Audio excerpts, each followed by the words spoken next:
Bayan takaddama da takun saƙa tsakanin ɓangarori guda biyu, wato ɓangaren ADC da ke ƙarƙashin kulawar Sanata David Mark da su Atiku Abubakar Kwankwaso, wanda suka jagoranci zanga-zangar lumana ta nuna ɓacin ransu dangane da suspending ko kuma maganar cire David Mark ɗin da kuma cire sunansa a cikin hukumar zaɓe.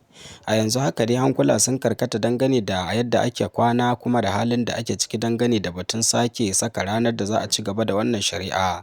Hukumar zaɓe ta ƙasa wato INEC ta tabbatar da saka ranar da za ta ci gaba da shari'ar wato wannan rigima da kuma wato abubuwa da suka shafi jam'iyyar ADC. Assalamu alaikum warahmatullahi wabarakatuh, barkanmu da wannan lokaci, sannan mu da sake kasancewa da ku a cikin wani sabon bidiyo a wannan channel ta mai albarka. Idan za ka fara ziyartar mu, danna subscribe, ai liking, ai sharing, a kuma ajiye comment. Ana iya tafka muhawara dangane da labarai da rahotanni da kuma hasashen yadda siyasar shekarar 2027 za ta ci gaba da kasancewa. Hankula sun karkata dangane da batun rigimar Nafi'u Bala daga jihar Gombe, wanda ke ikirarin shine shugaban hukumar zaɓe, ko kuma yake ikirarin cewa wato shine shugaban hukumar nan, ko kuma a ce jam'iyyar ADC. A yanzu haka dai Nafi'u yana ikirarin shine shugaba kuma halastaccen shugaban jam'iyyar ta ADC. A daidai gabar da Atiku Abubakar, Peter Obi da kuma Kwankwaso suka shigo jam'iyyar domin takarar wato zaben shekarar 2027, inda suka jagoranci zanga-zangar lumana bayan da wato Nafi'in ya yi tutsu ya kuma zame masa kadangaren bakin tulu. Rigimar dai da ake yi ta shafi shugabanci ne tsakanin shugabannin wato bangaren David Mark da kuma bangaren Nafi'in, da yake ganin cewa an masa ba daidai ba kuma an nuna shi bai isa ba. Yana ganin cewa wannan shine dalilin da yake jayayya da su Kwankwaso, da kuma cewa shekarunsu ya yi nauyin da ba za su iya barin su yi masu takara a jam'iyya ba. Nafi'in dai na adawa da Kwankwaso, Peter Obi da kuma Atiku ne, inda wasu ke kallon cewa tamkar ana ɗaukar nauyinsa ne domin tayar da wannan tarzoma a cikin wannan jam'iyya.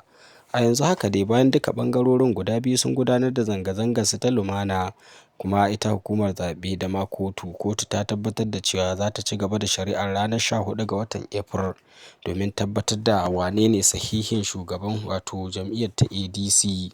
Wannan dai hukunci da za a gabatar shine zai ba su Kwankwaso damar zama a cikin jam'iyyar ko kuma akasin haka. Da dai su Kwankwason sun yi ikirarin cewa babu wani abu da zai tsorata su na fita daga jam'iyyar ta ADC. Sai dai alamu na nuni da cewa idan har aka ci gaba da wannan rigima, na iya dakushewa da kuma wato hana karsashin masu sha'awar shigowa jam'iyyar su shigo. Domin a yanzu haka jam'iyyar da ake ta tururuwar shiga daga jihohin Najeriya, za mu iya cewa tana fuskantar ƙalubale na rigimar shugabanci da ke mai da ita baya. A yanzu haka dai idan har kotun ta zauna ba a samu matsaya ba game da shugabancin jam'iyyar ADC, akwai yiwuwar Sanata Kwankwaso, Atiku Abubakar, Peter Obi su sake sauya sheƙa, su fice kuma su koma wata jam'iyyar daban. Ƙalubalen da dai ake fuskanta a daidai gabar da ake ƙoƙarin tunkarar zaben 2027, ana kallon cewa wannan shine babban wato ƙalubale da kuma sarƙaƙƙiyar da wato ita jam'iyyar ADC ta fuskanta. Kuma karon farko ne jam'iyyar ta ADC ta yi farin jini sakamakon shigar waɗannan jigajigai. Sai dai ƙorafin da Nafi'in ke yi shine Kwankwaso da Peter Obi da Atiku sun baro wasu jam'iyyu ne da suka riga suka ɓata su. A cewarsa kuma yanzu shekarunsu ya yi nauyin da bai kamata su zauna a jam'iyyar ba. Yana ikirarin cewa suna wato gayyata ko kuma neman matasa ne da za su tsaya domin ciyar da jam'iyyar gaba da ma ƙasa baki ɗaya. Da dai al'umma da dama na ci gaba da Allah wadai da tofin alatsi ne kan Nafi'u.